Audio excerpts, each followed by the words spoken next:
My name is Ben. I'm pastor at Henderson Assembly of God. It's a privilege to be together today, and I am thankful for you, whether you're viewing in online or you're here in person today.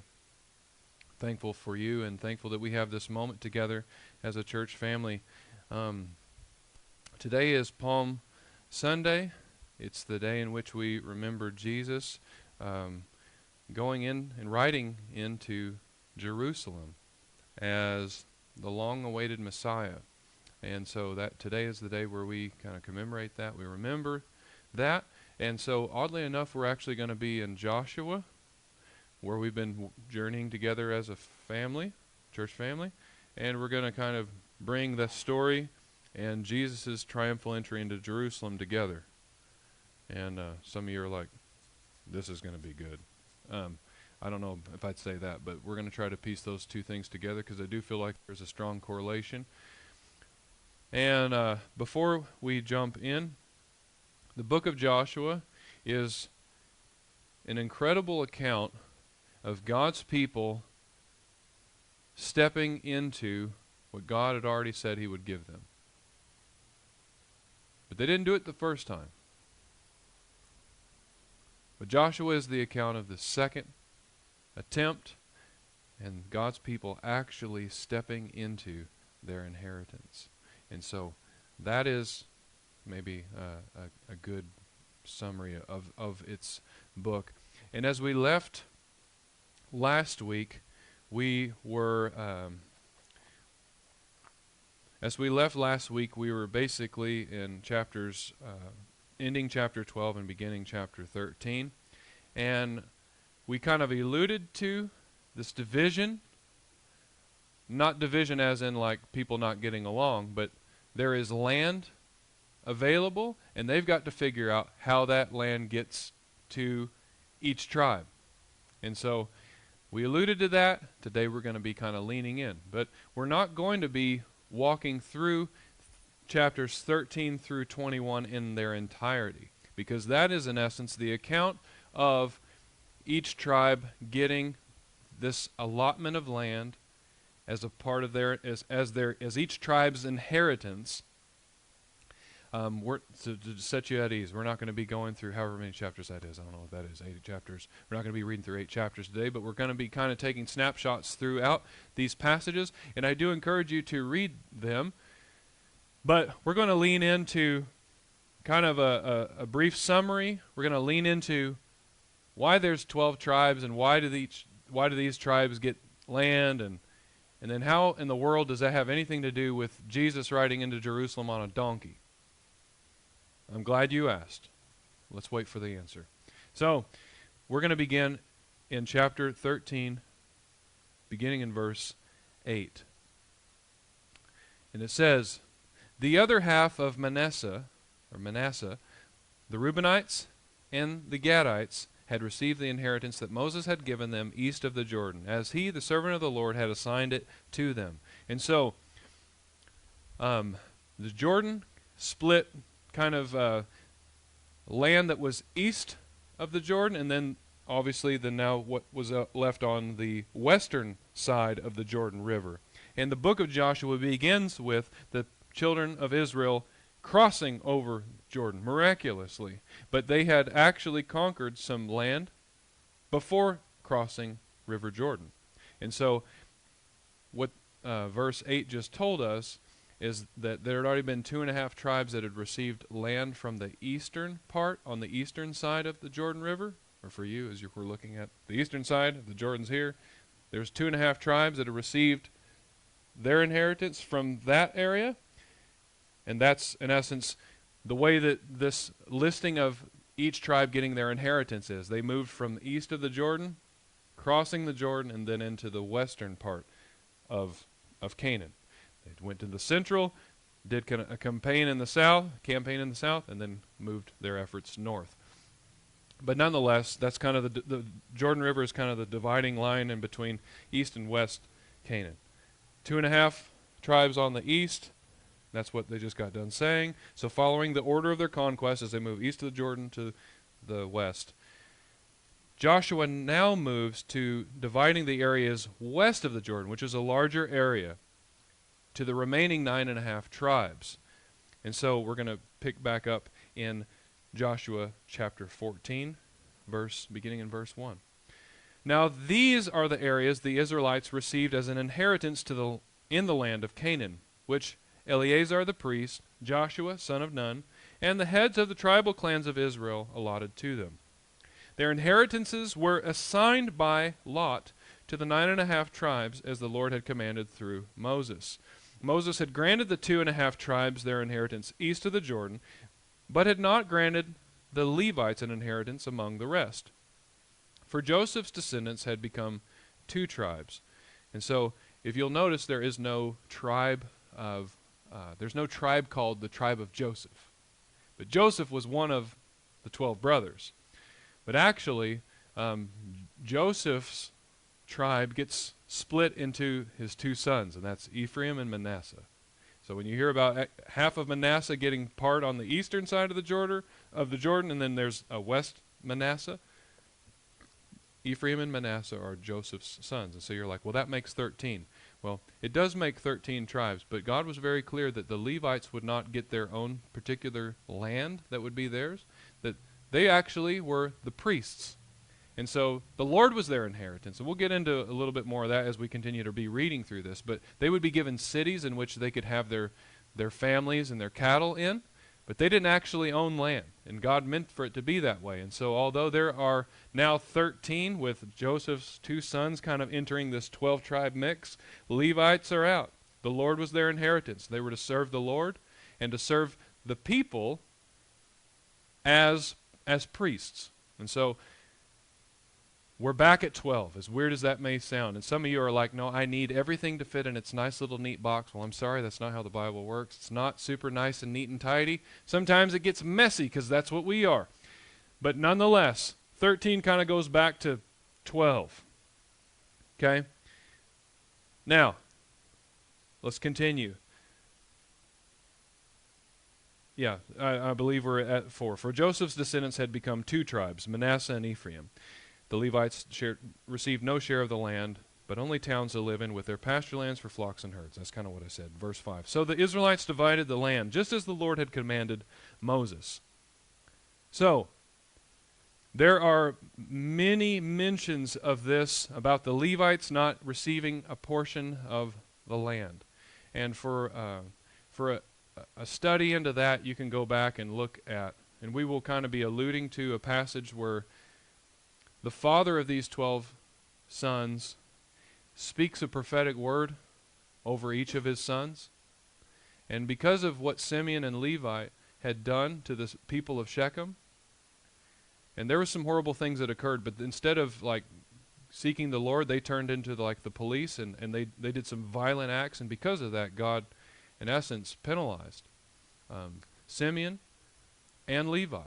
Simeon actually ended up getting land in Judah's area, and then Levi did not get land, but he was kind of in service to the Lord. That's kind of a cool inheritance. It's like, the Lord is your inheritance. Well, that's not a bad inheritance, but nonetheless, that's why those 2 didn't necessarily get their own land, but nonetheless.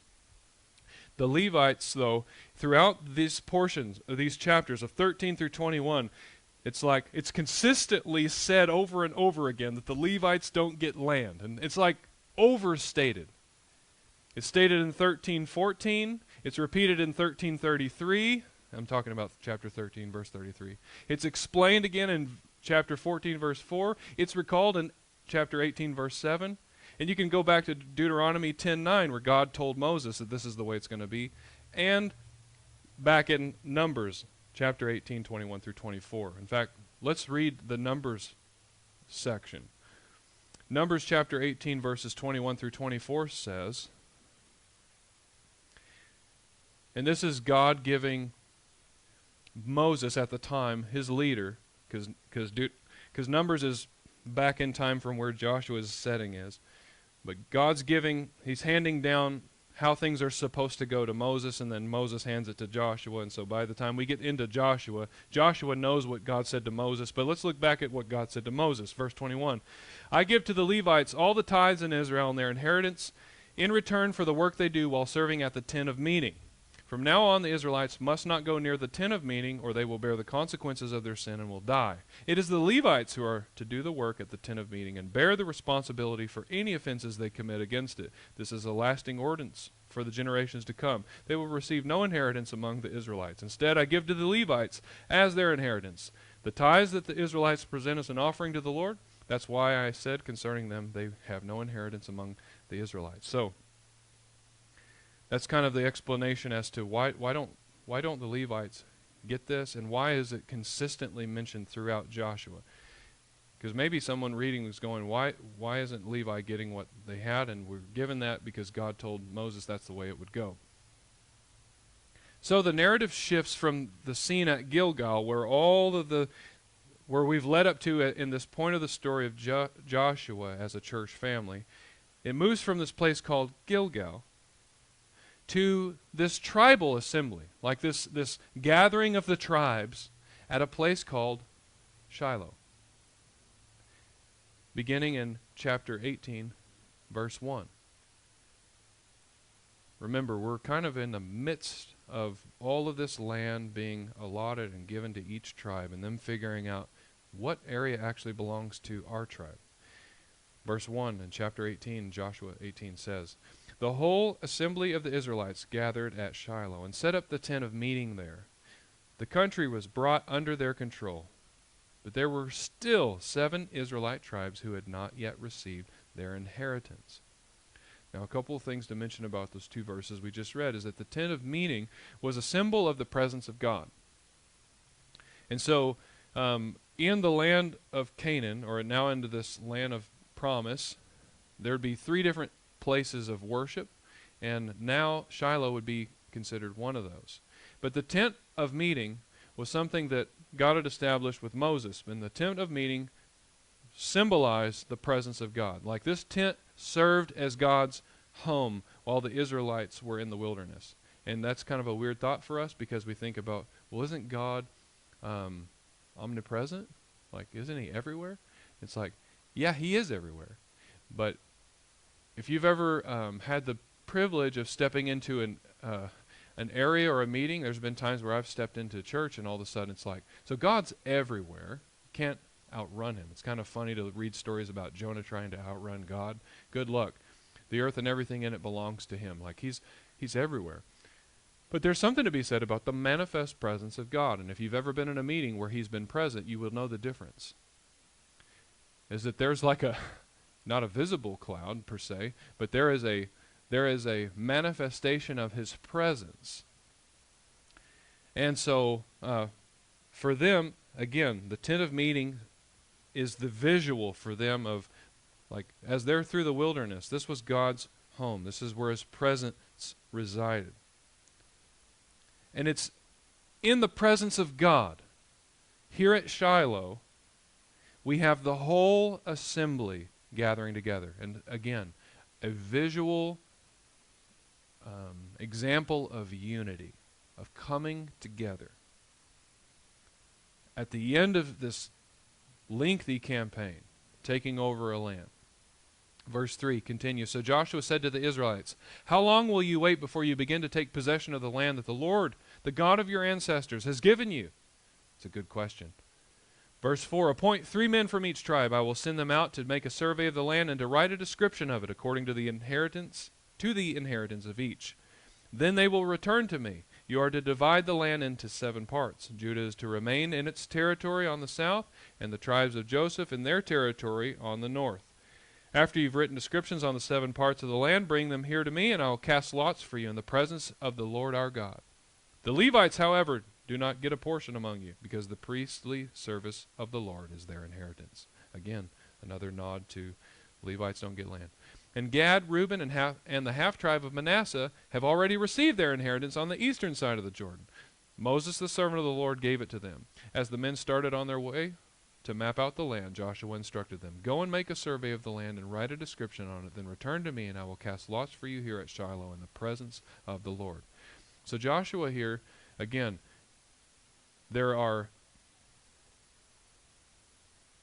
tribes that have yet to take the land. And so Joshua starts by asking a really interesting question. So God has given the land as an inheritance. And Joshua's question is, how long before you begin to take possession of it? And so this speaks to the double component that's necessary, is that God's given them the land already, but there's a them component. There's a tribal responsibility of possessing the land that's been given to them. They don't get to sit in the lazy boy and just watch their enemy walk in and hand over the rights. They've got to go in and get it. They've got to go possess it. They've got to step. God's done his part, and in essence, through his leader now, Joshua, he says, why haven't you done your part? Why haven't you done your part? It's a good question, and it's one that we should wrestle with in our walk with Jesus. And then we move to the end of the section of distribution in Joshua chapter 21, beginning in verse 43. And then it says, so the Lord gave Israel all the land he had sworn to their ancestors, and that being Abraham, Isaac, and Jacob, through the generations. He passed down this promise. So the Lord gave Israel all the land he had sworn to give their ancestors, and they took possession of it and settled there. The Lord gave them rest on every side, just as he had sworn to their ancestors. Not one of their enemies withstood them. The Lord gave all their enemies into their hands. Not one of all the Lord's good promises to Israel failed. Every one was fulfilled. And so there's kind of an interesting reality at the end of these verses that we just read, because throughout passages, 17 through chapters 13 through 21, there's been mention of that tribes would step into their land, but not actually push the enemy out, not fully possess the land that God had given them. But then here we have statements that sound like they've walked in and they've in essence taken possession of the land. But we'll know, especially with future narratives, that they didn't fully possess, each tribe did not possess all that God had for them. But the author does make clear that although Israel is not faithful to complete their side of the deal, God is. He has delivered, as he has up to that point, as he has ever since, as he will continue from here forward. We're even here now in this place in time. And the distribution of land is completed with these final two verses. That God has gifted the land to the tribes. That it's his. He gets to give to whomever he wants because it belongs to him. And he comes good on the promise. So a summary reports that God has fulfilled these promises that he's made to Israel's ancestors, to Abraham, Isaac, and Jacob. And now the people possess the land and live in it. And there is rest and victory over their enemies. Now, so where do the tribes of Israel come from?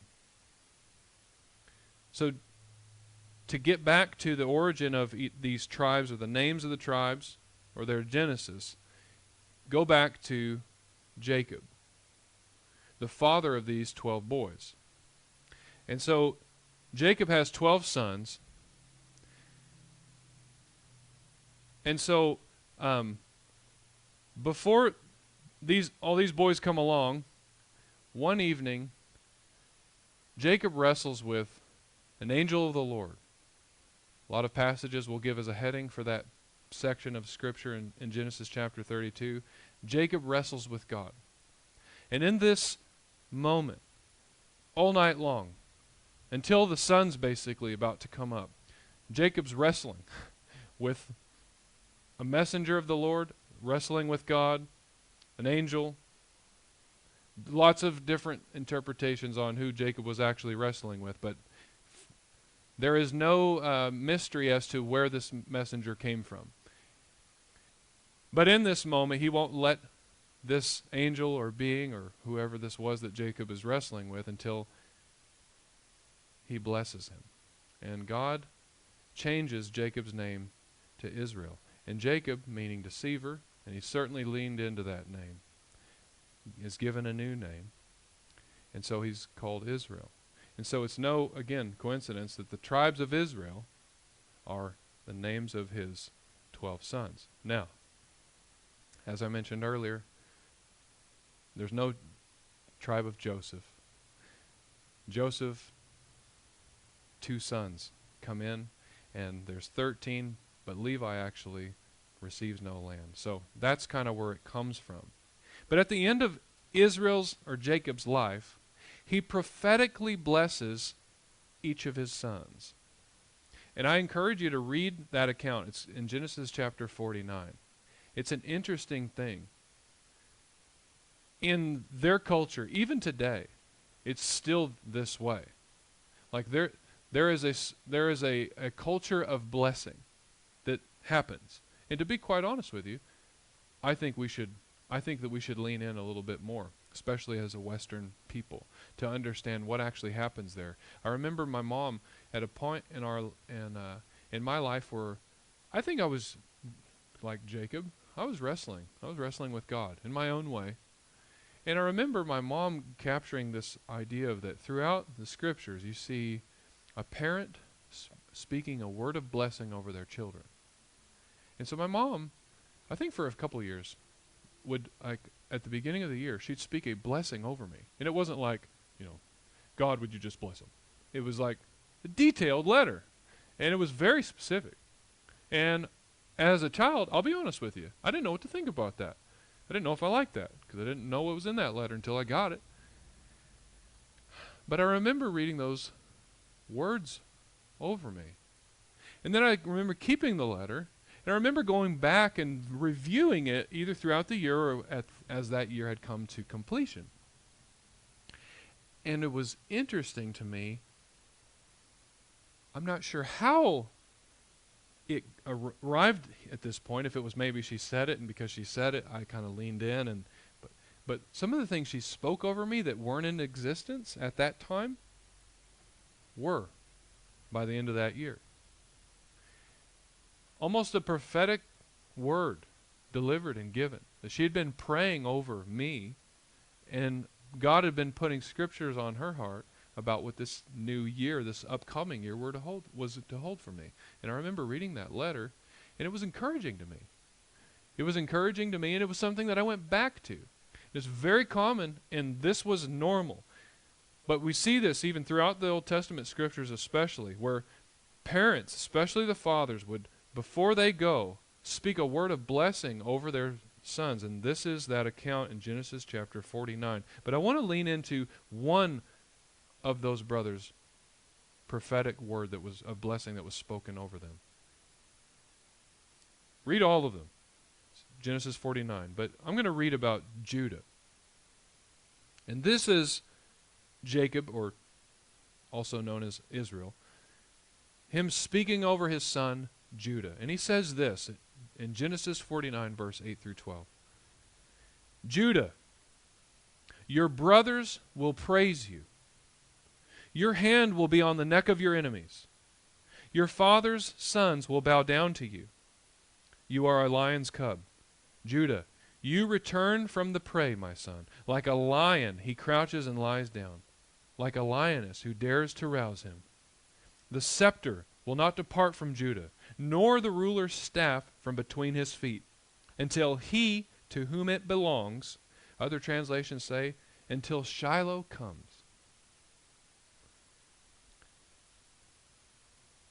And the obedience of the nations shall be his. That's key. He will tether his donkey to a vine, his colt to the choicest branch. He will wash his garments in wine, his robes in the blood of grapes. His eyes will be darker than wine, his teeth whiter than milk. So there's a lot of imagery there with what's being said. But there's some things to note. The scepter will not depart, the ruler's staff from between his feet. The nations, obedience of the nations shall be his. Stuff about a donkey or a colt. His garments in wine. And so it's clear from the blessing that Judah receives from his father that he's given the rights of the firstborn. And Judah was not the firstborn. It was Reuben. And thus, the blessings that have been promised to Abraham generations before, in Genesis chapter 12, 1 through 3, there's a continuation of the promise that God made even earlier than Abraham, back in the garden in Genesis chapter 3, at the fall of man, where God promised, speaking to the serpent, that from your seed, and then the capital seed, in essence, you're going to bite his heel, but he's going to crush your head. And so, a rule will come from Judah.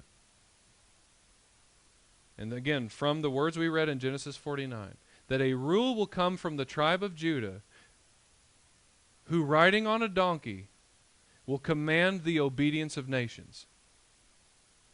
That's what Israel spoke over his boy. That's crazy, man. So fast forward to the Gospel of John chapter 12. And there are 4 accounts of the triumphal entry of Jesus into Jerusalem. And I love all of them. But for the sake of today, I'd like to just go to John chapter 12. Beginning in John 12, verse 12, it says, "The next day, the great crowd that had come for the festival," and the festival is like the festival of Passover. In essence, there's this weekly celebration of Passover. Again, not coincidental. But everyone's coming in for one of the 3 big feasts, and this particular feast happened to be Passover. You could preach a message off that right there. But the next day the crowd had come for the festival. They heard that Jesus was on his way to Jerusalem. They took palm branches and went out to meet him, shouting, "Hosanna, blessed is he who comes in the name of the Lord." And this is a glance back to Psalm 118, verses 25 and 26. "Blessed is the King of Israel." Verse 14, "Jesus found a young donkey and sat on it, as it is written."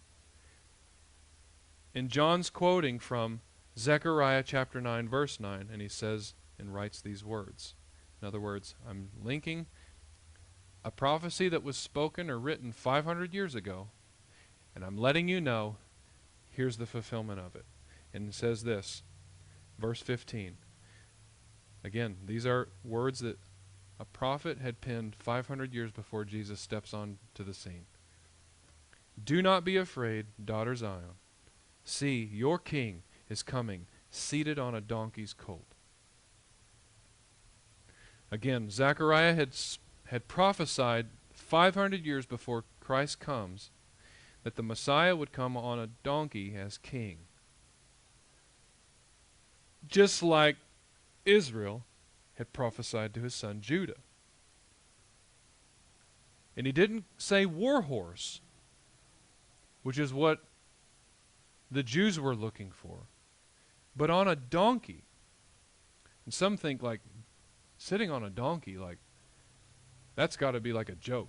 No, in that day, Solomon, David's son, rode in on a donkey, because a donkey was also a form of royalty. So a donkey wasn't like a joke, but it was also a symbol of peace.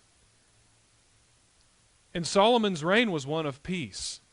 In fact, Israel did not enjoy peace in the land under any other king as they did under Solomon. But Solomon rode into this same city on a colt as a king that would bring an era of peace that up to that time they had not seen. And so again, not just from the tribe of Judah, but even when God had made promise to David that there will be someone from your family line that will sit on the throne eternally. It keeps passing down, as just as David's son had rode into Jerusalem on a donkey. Now, capital M Messiah rides in, not on a war horse to overthrow Rome, but on a donkey. And Jesus, here in Zechariah, is depicted as the humble shepherd king who comes to the holy city to take his rightful place. But it's not what they were looking for. And he still isn't today. Verse 16, as we continue John's account. Chapter 12, verse 16. At first, his disciples, so that's Jesus' disciples, did not understand all of this. As it's playing out before their very eyes, it says, verse 16, they did not understand all this. Only after Jesus was glorified. In other words, Jesus ascends back to heaven, or he's resurrected, and then from that time to him ascending to heaven, only after Jesus was glorified did they realize that these things had been written about him, and that these things had been done to him, Jesus.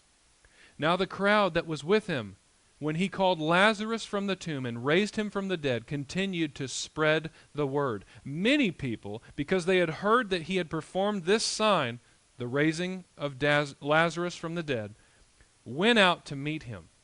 So there was already a ton of people, and there's different theologians. Some believe that there was 250,000 people in Jerusalem at the time. I've read accounts where many people believe there was about 1 million people in the area for Passover. And probably normally there was maybe 250,000 people that would come into Jerusalem 3 times a year for 3 different,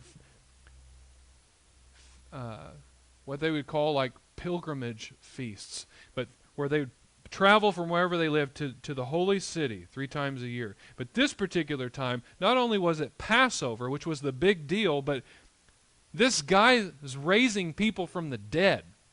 And so you can imagine, as whatever Jerusalem was, it was overrun from its normal Passover week. And they just so happen to be here for the moment that Judah says will happen, Zechariah says will happen, and Jesus absolutely, unequivocally sets up. And his disciples, his own disciples, don't get it until after he'd been glorified. That means all the way through the cross, all the way through Holy Week, they're clueless. Like they don't have a clue as what they're actually seeing play out before their very eyes. So the timing of Jesus' triumphal entry, Passover week. The fact that he's entering Jerusalem, the city of David. The young colt that Jesus chooses to ride on. Not just an imagery of kingship, but a symbol of peace. The opposite of what the Jews were hoping him to be. The fact that he received the praises that were shouted out as he's entering into the holy city. And this is the first time, actually, where he receives it. Every other time, he's like, now's not time. But the fact that he's receiving the praises that the Messiah alone was only supposed to receive, and he receives them. Praises that he's the one, the Messiah, the Son of God. This is no coincidence. Jesus is being beyond obvious. And verse 16 just said that Jesus' own disciples missed what was actually even happening. So in this moment, again, God was making good on a series of promises. Even the allotment of land to the tribes play into his overall arching plan for him to bring a Messiah from one of the 12 tribes of Israel. And through that, making good on a promise that's made time and time again throughout the Old Testament. The whole Old Testament points and sets the stage for this moment, for this person. And just like he had made good on giving Israel the land as their inheritance, God, in this moment, as he goes into Jerusalem, is making good on the promise of a coming Messiah.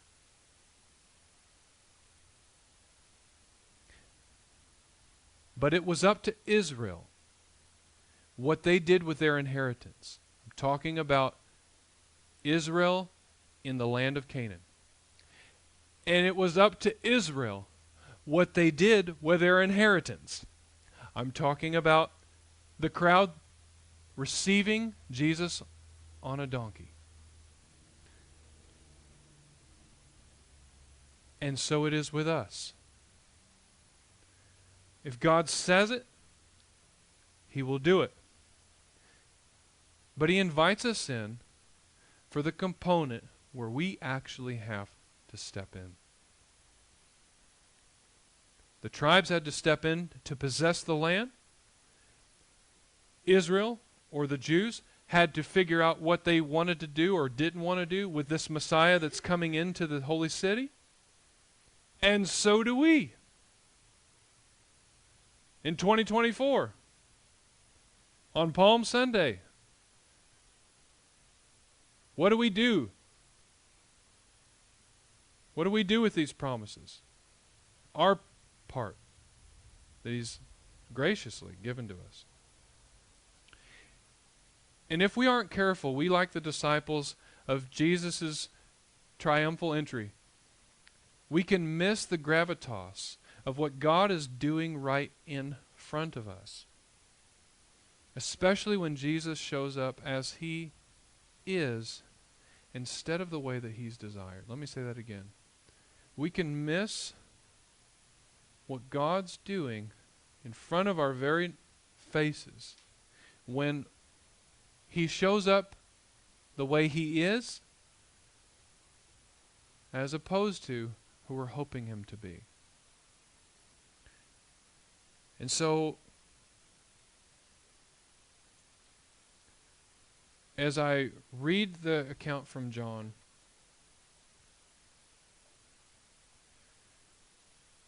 I think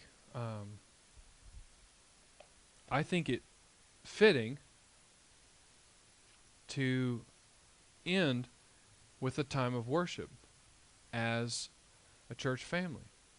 And the reason is, again, this is the first time as Jesus is coming into the holy city where He doesn't like try to kind of bring things to a halt or like it's not time. He receives that worship. In fact, He's told, tell them to stop praising. And Jesus said, I tell you the truth. If they did not, the rocks would cry out. And so, Palm Sunday, although this crowd had no idea the gravitas of what was actually happening, we do. They didn't have a Gospel of John. We do. And we're on the other end of Christ's sacrifice. And so they had something to worship and to celebrate, but He hadn't gone to the cross yet. He has.